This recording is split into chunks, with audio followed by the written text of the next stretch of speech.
આજે આપણે આગળ ધોરણ 11 સાયન્સ ગણિતમાં પ્રકરણ 16નો 11 અભ્યાસ કરીશું, જેમાં ગયા વખતે આપણે દાખલા નંબર 7 સુધી 6 સુધી 5 સુધી વાત કરી અને પાંચવા પ્રમાણે તમે સિક્કાની બે વાર ઉછાળવામાં આવે 5 વાર એના પરિણામ તમને બનાવો.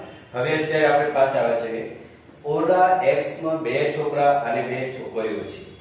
તો ઓરડા x ની વાત કરતા હોઈએ અને બે છોકરા અને બે છોકરીઓ હોય તો આપણે એવું લખવું પડે બેટા સ્વાધ્યાય 16.1 બરાબર. એટલે જોડે જોડે 16 ના પણ આપણે દાખલા જોઈએ. સ્વાધ્યાય 16.1 દાખલા નંબર છે 6. બીજા દાખલા તમને આવડેલા છે, તમારે પર છોડી દેવામાં આવશે. બરાબર. 6 ઓરડા x માં બે છોકરા અને બે છોકરીઓ છે. બરાબર. અને ઓરડા y માં એક છોકરો છે, એક છોકરો અને ત્રણ છોકરીઓ છે. હવે તમારે એક જ વસ્તુ કરવાની, જે નામ આવતું હોય ને એ પ્રમાણે ઇંગ્લિશ વર્ડ્સ વાપરો. ઓરડા x માં બે છોકરા એટલે b1 b2 કરવાના. શું કરવાના? b1 b2. અને અહીં એક જ છોકરું છે એને લાઈનમાં લેવા માટે b3 કરી દેવાના. અહીંયા બે છોકરીઓ છે એટલે g1 g2 કરી દેવાના. પછી g3 g4 g5. કશું જ કરવાનું નથી. સાંભળો હવે શું કરવાનું છે. તો એવું કહેવામાં આવે છે કે પહેલા ઓરડા પસંદ કરવામાં આવે છે અને પછી એક વ્યક્તિ પસંદ કરવામાં આવે. તેવા પ્રયોગ પહેલો એક ઓરડો પસંદ કરો. પહેલો એક ઓરડો તો આપણે x ઓરડો પસંદ કરીએ એટલે x b1 x b2 x g1 અને x g2. બસ આ રીતે તમારે કરવાનું. પછી y ઓરડો પસંદ કરો તો y b3 y g3 y g4 y g5. થઈ ગયું.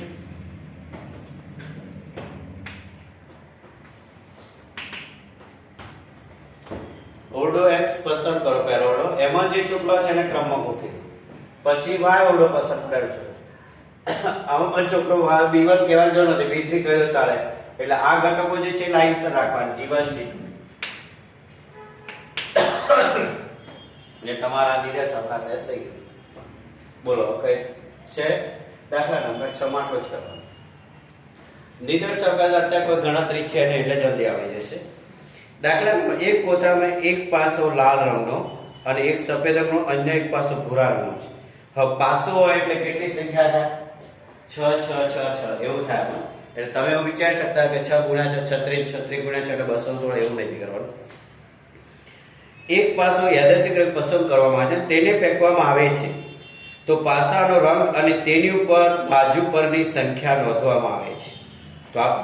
તો તમે પહેલો પાસો કયો છે? લાલ. તો તમે પહેલો પાસો લાલ ફેંકશો એટલે તમે શું લખવાના છો? r1 r2 r3 r4 r5.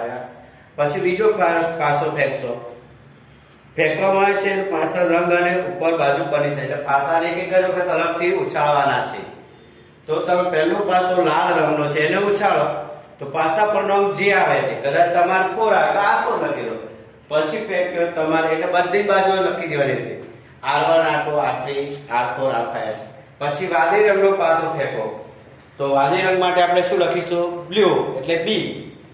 તો b1 b2 b3 b4 b5 b6. અને ત્રીજી વખત તમે પાસો ફેંકો છો. ત્રીજો કયા રંગનો છે? સફેદ રંગનો. તો તમારે સફેદ માટે w શબ્દ વાપરો, white. તો w1 w2 w3 w4 w5 w6. 6 2 12 6 18 ઘટક થશે. પણ 1 2 3 થી સ્ટાર્ટ કરવાનું. એવું નથી કે r1 r2 r3 r4 r5 6 થઈ ગયા પછી b2 b7 b8 એવું નથી લખવાનું. b1 b2 b3 થી ચાલુ તમારે કરવાનું છે. ઓકે. 8મો દાખલો છે. એક પરીક્ષણમાં બે બાળકો કુટુંબો પૈકી પ્રત્યેકમાં છોકરા છોકરીઓની સંખ્યા નોંધવામાં છે. બે બાળકો છે તો બે બાળકોમાં શું હોઈ શકે? જો જન્મેલ બાળક છોકરો હોય તો b1 b2 અને છોકરી હોય તો G1 G2. નિર્દેશ અવકાશ શું થશે? અને જો આપણી રુચિ કુટુંબમાં છોકરીઓની સંખ્યા જાણે, માનો કે છોકરી એક પણ ના હોય તો પરિણામ શું મળશે? 0. અને માનો કે એક જ છોકરી હોય તો પરિણામ 1. કુટુંબમાં 2 છોકરી હોય તો 2. પણ પહેલા તમારે જન્મેલ બાળક છોકરો છે કે છોકરી એના માટેના આપણે પરિણામો, કુલ પરિણામો આપણને 2 છોકરા અને 2 જ કુટુંબ છે, બરાબર છે? તો B બાળકો થાય, બોયઝ અથવા ગર્લ્સ, બરાબર? પણ 2 કુટુંબ છે તો આપણે સિક્કા જેવી બીજી બીજી, બસ આને તમે ક્રમમાં ગોઠવી દો તો હમણાં તમારી પાસે નિર્દેશ અવકાશ બને નથી બધે કહી દઉં, બરાબર છે? S. હવે તમે કરો B. પહેલા કુટુંબમાં પણ માનો કે એક છોકરો અને એક છોકરી છે, બીજા કુટુંબમાં એક છોકરો અને છોકરી છે, તો આપણે BB, પછી BG, પછી GB, અને જેમ એક સિક્કાને 2 વખત ઉછાળો એ રીતે આ પરિણામ તમારે લખી દેવાનું. S બરાબર BB, BG, GB અને GG. તમારું કામ પતી ગયું. હવે આપણે માનીએ કે કુટુંબમાં એક પણ છોકરી નથી તો 0. એક કુટુંબમાં એક છોકરી છે તો 1, 2 છોકરી હોય તો 2. એટલે વધુમાં વધુ છોકરીઓની સંખ્યા 2 જ બાળકો હોય એની વાત છે. બાળકો 2 જ છે તો 0 1 2, કદાચ કોઈ છોકરી ન પણ હોય અને કદાચ એક જ છોકરી હોય, કદાચ 2 છોકરી. S તમારો બીજો બાળક G1 G2, બરાબર? એટલે આવું તમારે કરી દેવું. નિર્દેશ અવકાશ લખવાનું. અત્યારે કોઈ ગણતરી તમારી પાસે છે જ નહીં, બરાબર? એટલે આવો જે દાખલા છે એ ઈઝી પડશે તમને, બરાબર છે? આમાં કઈ નવું છે નહીં.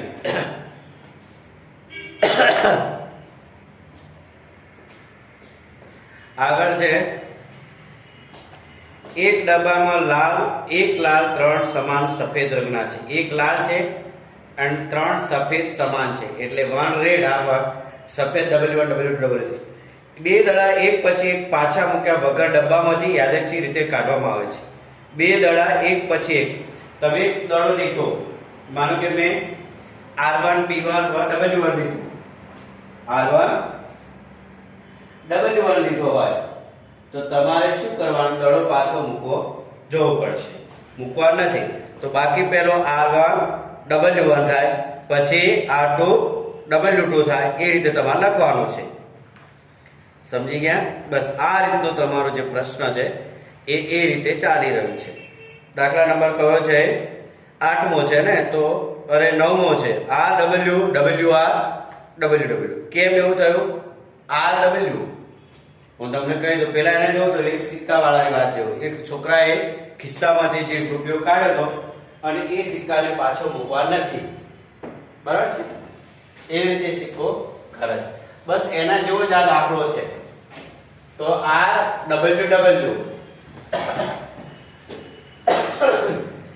3 સફેદ રંગના સફેદ, એક આ છે અને 3 કેવા છે? સફેદ છે.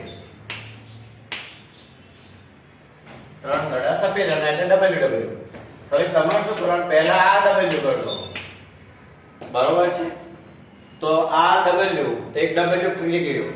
પછી માનો કે તમે WW ની વાત કરી હોય અને છેલ્લે WR ની પણ વાત આવી શકે છે, કારણ કે તમે જે દડો અહીંયાથી એક લેવાના છો એ પાછો મૂકવા નથી, પણ W 2 વાર છે. કદાચ તમારા તો બંને W આવી જાય એક સાથે, એવું પણ બની શકે ને? આવી વાત છે. એક ઘટનામાં એક સિક્કાને ઉછાળવામાં આવે. આ સાંભળી લો.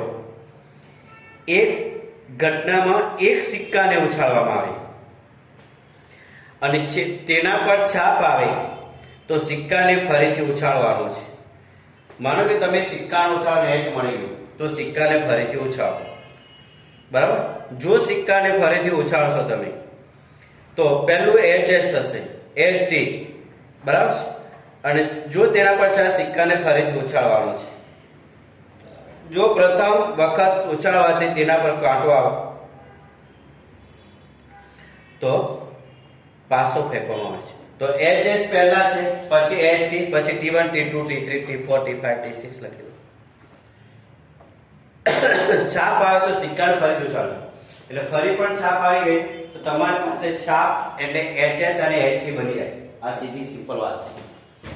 HH અને એસટી બની જશે. છાપ ઓછા સિક્કો ઉછાળો છાપ મળી ગઈ તો તમને છાપ મળી તો ફરીથી ઉછાળો તો એસટી. પછી મારો કાંટો આવે તો 500 ઉછાળો છે. T1 T2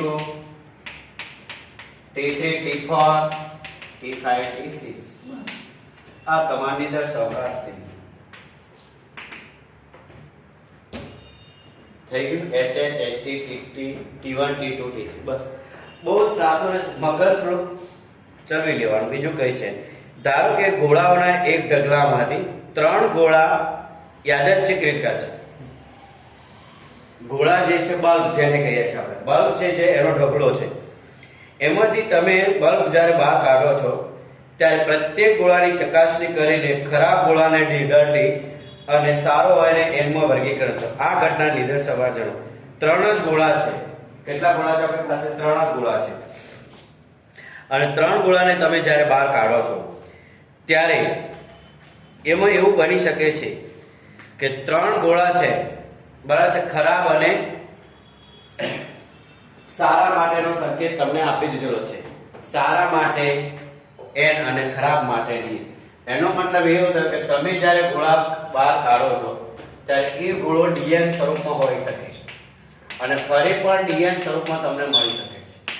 અને 3 ગોળા છે તો 2 ગોળાને કારણે બંને DN સ્વરૂપ, તો આનો તમે નિદર્શ અવકાશ લખી દો. તો તમે શું લખશો? DD, પછી DN, પછી ND અને પછી ND. બરાબર છે? પછી શું થશે? ND. હવે પછી ગોળાને ફરીવાર તમે અંદરથી જોવા જાવ છો ત્યારે DN ની ઘટના થાય છે. જેમ છાપ ઉછાળવામાં આવે છે, છાપ ઉછાળો સિક્કો તો છાપ અથવા કાઢો તો અહીંયા ગોળો બહાર કાઢો તો ખરાબ પણ હોઈ શકે અને સારો પણ હોઈ શકે છે. અને 3 ગોળા છે એમાંથી એક ગોળો ખરાબ અને એક સારો આવી ગયો. ફરીથી તમે આ પ્રોસેસ કરો છો તો ગોળાને સિક્કા સાથે સરખાવી દેવાનો, બીજું કઈ કરવાનું નહીં. તો જો DDD DDN DND DNN NDD NDN NND અને NNN. એનો મતલબ એવો થયો કે પહેલી વખત 3 ગોળા ખરાબ હતો, છેલ્લી વખત 3 ગોળા સારા હતા. બરાબર? એટલે સિક્કાને 3 વખત ઉછાળવા જેવી વાત થઈ ગયા. સિક્કાને 3 વખત ઉછાળો એના જેવી વાત થઈ ગઈ. એક સિક્કો ઉછાળવામાં આવે છે, જો પરિણામ છાપ મળે, સિક્કાને ઉછાળો છો અને પરિણામ છાપ મળે તો પાછો ફેંકવામાં આવે છે. માનો કે H મળી ગયો તમે પાછો ફેંકી દો છો એટલે તમે શું લખવા? પછી વાક્ય છે, જો પાસા પર યુગ્મ સંખ્યા દેખાય તો પાસાને ફરીથી ફેંકવામાં આવે. આ પ્રયોગનો નિદર્શ અવકાશ શું છે? એક સિક્કો ઉછાળો, છાપ મળી ગઈ એટલે તમે 12મો દાખલો, બરાબર, છાપ મળે તો પાછો ફેંકવાનો છે પણ એમને T મળી જાય છે. બરાબર છે? અને પછી H1 અને S3 S5 પાછી અયુગ્મ સંખ્યાઓની વાત અહીંયા કરેલી. તો કાંટો મળે, છાપ મળે ફેંકવામાં આવે, પાસા પર યુગ્મ સંખ્યા દેખાય તો પાસાને ફરી, તો પાસો જ્યારે ફેંકો છો યુગ્મ સંખ્યા દેખાતી હશે ત્યારે H1 S3 ને S5 થાય છે. અને જ્યારે તમે પાસાને યુગ્મ સંખ્યા દેખાય છે અને છાપ ન મળે અને જો એને ઉછાળવામાં આવે તો તમારે પાસા ફરી ઉછાળજો ત્યારે T1 T2 T21 બરાબર છે, T24 T26 આવી રીતે તમારે લખવાનું છે. પછી T41 T42 બસ આવી તમારે ઘટનાઓ લખવાની છે. બસ આવી ઘટનાઓનો ક્રમ તમારે, કારણ કે એમને યુગ્મ સંખ્યાઓ લખી છે. પછી કેવી સંખ્યાઓ લખવાની છે? યુગ્મ સંખ્યાઓ લખવાની છે. એટલે T2 T3 T4 આ બધી સંખ્યાઓ એના પર ચાલશે. બરાબર? યુગ્મ સંખ્યાઓની જોડી તમારે બનાવવાની, H21 H22 H23 H23. બસ આવી ઘટનાઓ તમારા ક્રમમાં લખી દો. બસ આવા ઘણા બધા દાખલા છે. કાગળની 4 ચબરકીઓ છે એવો પણ દાખલો છે અને એ ચબરકીઓમાં 1 2 3 4 લખેલી છે. ચબરકીને એક ડા મૂકીને સાથે મિશ્ર કરી, એક વ્યક્તિ ડબ્બામાંથી પાછી મૂક્યા વગર એક પછી એક બે ચબરકીઓ કાઢે છે. તો પ્રયોગનો નિદર્શન કુલ ચબરકી કેટલી છે? 4 છે.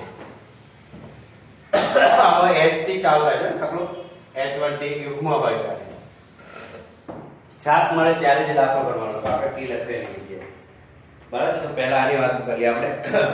દાખલા નંબર ચબરકીની વાતો કરીએ એટલે તમારું કામ પતી જશે.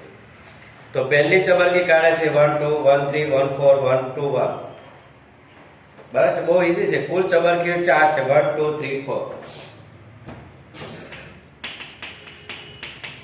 અને બીજી વખત પણ તમારે 1 2 3 4 લખી દેવા પડશે તો જ તમારું ઘટક બનશે.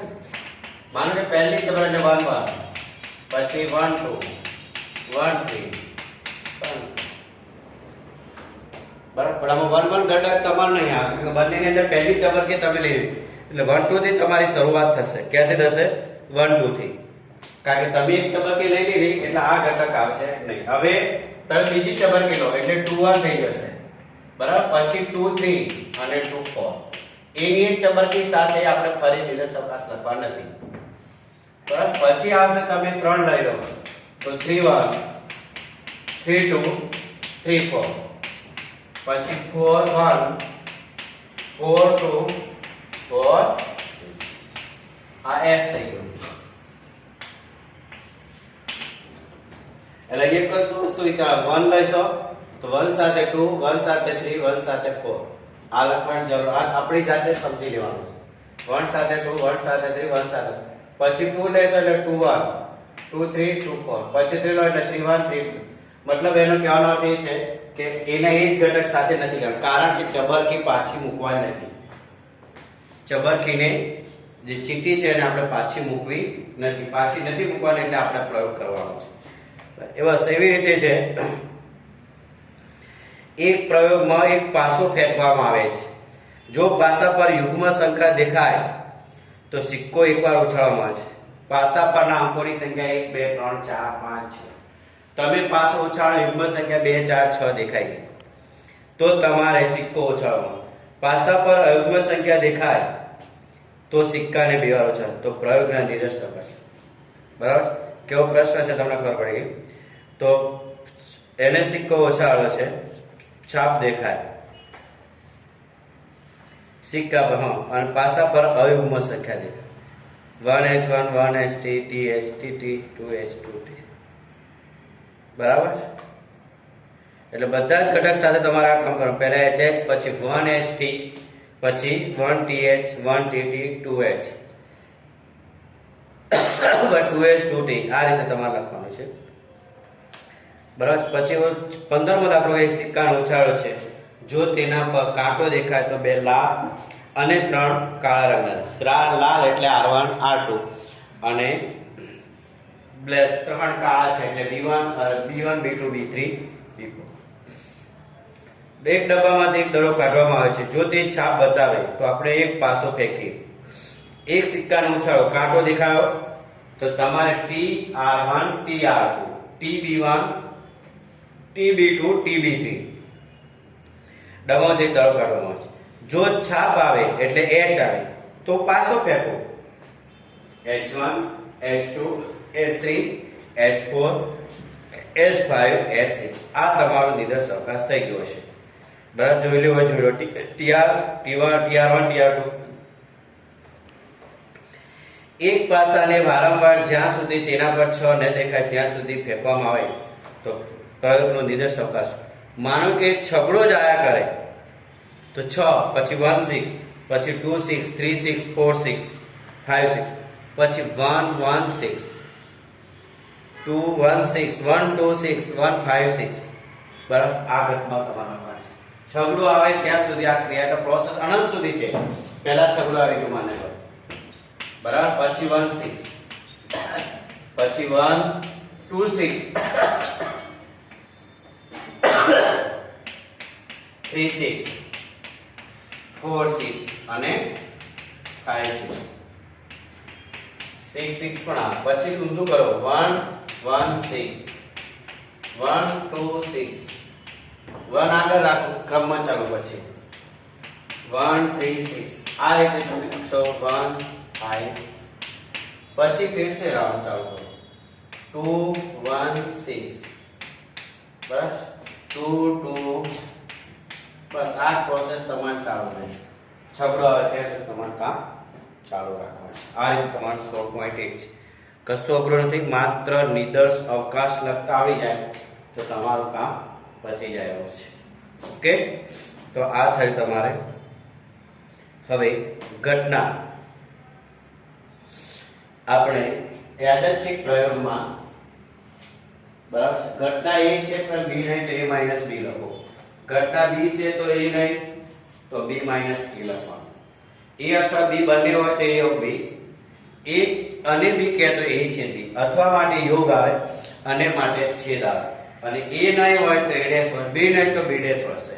આવા જે સંકેતો કોઈ પણ બે ગણનો નિદર્શ અવકાશ s હોય તો આપેલા ગણને નિશેષ ગણ, કોઈ પણ બે ગણનો નિદર્શ અવકાશ s હોય તો તેને નિશેષ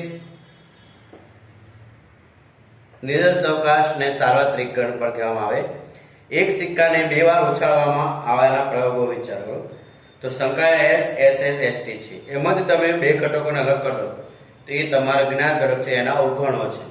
તો ઘટનાનું વર્ણન અને s નું અનુરૂપ કાંટો સંખ્યા 2 છે.